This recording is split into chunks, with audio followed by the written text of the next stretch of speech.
I'm going to talk a little bit about pluripotent stem cells, and this is where the real money is thought to be, because these cells have the ability from the very beginning to generate every single kind of tissue and cell type in the body. So ideally, it would be great for regenerative purposes to take one of these cells, or a group of these cells, and reconstitute parts of the body that are damaged or deficient or sick, or in people who are born with some congenital abnormalities absent. There are several types of pluripotent stem cells. There are the embryonic stem cells, with which there are some ethical issues. And I'm going to talk a little bit about a type of embryonic stem cell that might be considered ethics-free, and that's going to be the blastomere-derived pluripotent stem cell. There are also induced pluripotent stem cells, and this is really where I see the future of regenerative medicine. An induced pluripotent stem cell is an adult cell taken from a patient, de-differentiated back to an embryonic state by the application of various gene products. So, induced pluripotent stem cells do not involve the creation or destruction of an embryo. They simply involve taking the patient's own cells and retraining them, making them forget what they were, where they came from, and taking them back to an embryonic state. I'm going to talk about a little bit about that as well, because again, that's where it seems to be going. So first we'll talk a little bit about how embryonic stem cells have been historically derived.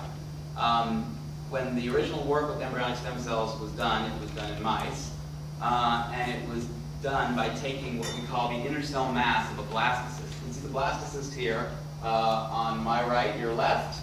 You see it's basically a big ball of cells, most of which are already starting to terminally differentiate, with an inner cell mass of embryonic stem cells. So historically, a pipette was stuck into the blastocyst, the pluripotent stem cells were sucked out, and those were used to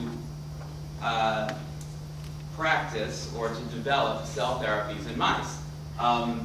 And this is how things were historically done. Of course, this involves the destruction of the embryo, possibly the destruction of a life. So in a variety of different ways, this is not seen as generally appropriate. Now, there are other problems with embryonic stem cells as well, but I'm just going to be addressing this specific problem right now. There's a technique that allows the production of embryonic stem cell lines without the destruction of the embryo. And this is called the blastomere technique. As opposed to the blastocyst seen on the left, which is made up of thousands of cells, the blastomere on the right has only 8 cells. So it's a much, much earlier stage of development than the blastocyst. For many years now, over 20, in the field of pre-implantation genetic diagnosis, scientists and fertility experts have developed a technique whereby one cell is able to be taken out of the blastomere, leaving 7 cells remaining. Those 7 cells can go on to form a complete viable organism. The one cell that's taken out is used to look for genetic defects that the parents might be interested in having, in not propagating in their offspring. So this procedure has been going on for 20 years, and thousands and thousands and thousands of viable offspring have been born and have lived normal lives, having just one of these cells removed at the blastomere stage. So this is a potential technique whereby one might make embryonic stem cell lines and not worry about destroying the embryo. However, there are some problems with embryonic stem cells and the use of embryonic stem cells in the use for regenerative medicine. And the big one has to do with the immune system. And that is that when you take an embryonic stem cell line from an embryo, its immune system, or what we call its histocompatibility, isn't matched at all to the host. And because the two immune systems aren't matched, the host will see the embryonic stem cell as foreign and will tend to reject the embryonic stem cell. So this presents a fairly large impediment to using embryonic stem cells. There are some potential solutions. One is ES cell tissue banking, which I don't think anybody is working on or finds appropriate. Another solution is to immunosuppress the patient heavily for the duration of his or her life. Another solution might be to genetically manipulate the embryonic stem cells so as to change the histocompatibility to something that is more close to the patient. I can tell you that would be very technically challenging. And then there are some other innovative strategies that can be used to try to deplete the cells from the patient that might actually recognize the embryonic stem cells. So those are some possible ways in that embryonic stem cells might be used successfully in the future. But what I like to do is concentrate on induced pluripotent stem cells, because as I said 3 or 4 times already, this is where I see the field going, and this is what the MD Anderson Cancer Center is interested in pursuing.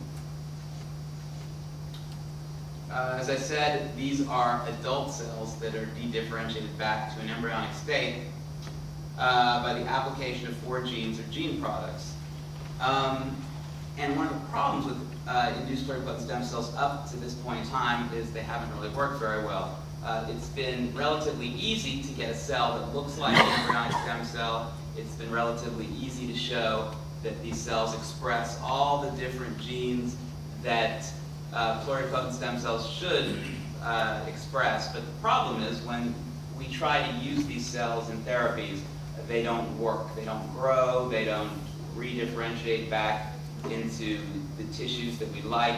So scientists have been looking for alternative ways to make these induced pluripotent stem cells.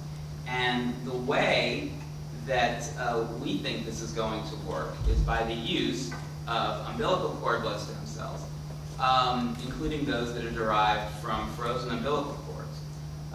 These cells are already adult stem cells. They already have stem properties. They can already proliferate. And they're able to be reprogrammed with fewer factors than are needed to reprogram most stem cells. And this represents, in my opinion, the cutting edge of current IPS technology. The use of cord blood stem cells in regenerative medicine would also solve the problem of histocompatibility.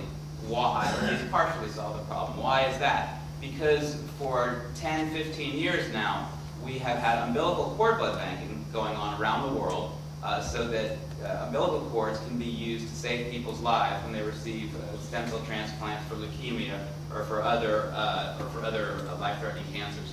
So currently, there are over 400,000 umbilical cord blood units stored in public banks worldwide. And these can be matched by the computer to the patient's histocompatibility. You choose the right cord for the right patient and make the pluripotent stem cells from that cord. It is not yet known whether or not induced pluripotent stem cells made from cord will have some of the same defects that induced pluripotent stem cells have had in the past when they've been made from other tissues. But I assure you those studies are in progress, and if at all possible to advance the field of regenerative medicine by this means, it will be done. Thank you.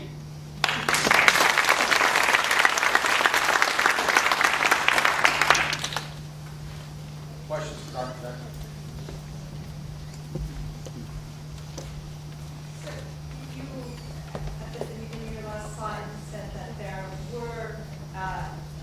is umbilical cord blood banking that's going on. Can you just expand a little bit on that? Sure. Is it accessible to everybody? Yes. So that's a great question. So here in the United States, we've been doing stem cell transplants for patients with cancer since the late 1970s, early 1980s.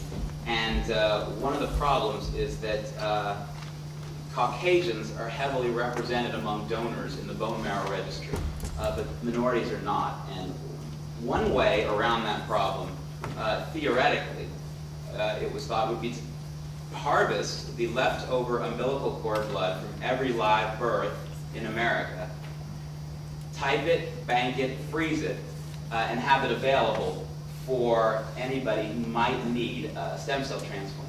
So that's been going on for quite some time, and we have at MD Anderson a large and growing bank that currently consists of about 15,000 cords.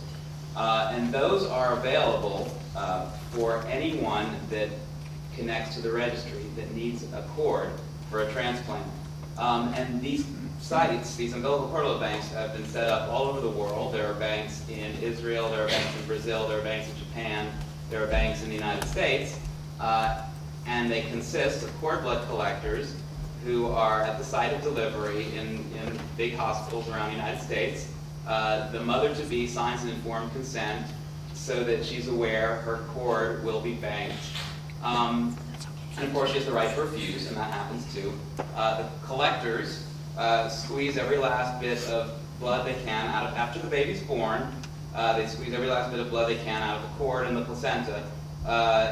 And the cord blood is taken to a central processing center where it's typed and where it's examined for disease or for other problems and defects. And if it gets a clean bill of health, it goes into the bank. And so, as I said, we have a bank at Anderson that is about 15,000 cords now, and growing more every day. I'd say we get about between 10 and 20 appropriate cords to put in the bank every day, 6 days a week, 52 weeks a year. Any notion of how many banks there are in the state right now? In the state, Just curious. that's a good question, and I'd probably be the wrong person to ask that question, but I do believe there is a bank in San Antonio, and I do believe I've heard conversations about the bank being set up in Dallas. I don't know if that's yet been done. So I would say there are at least 3, and if not, there are going to be at least 3. Any other questions for Dr.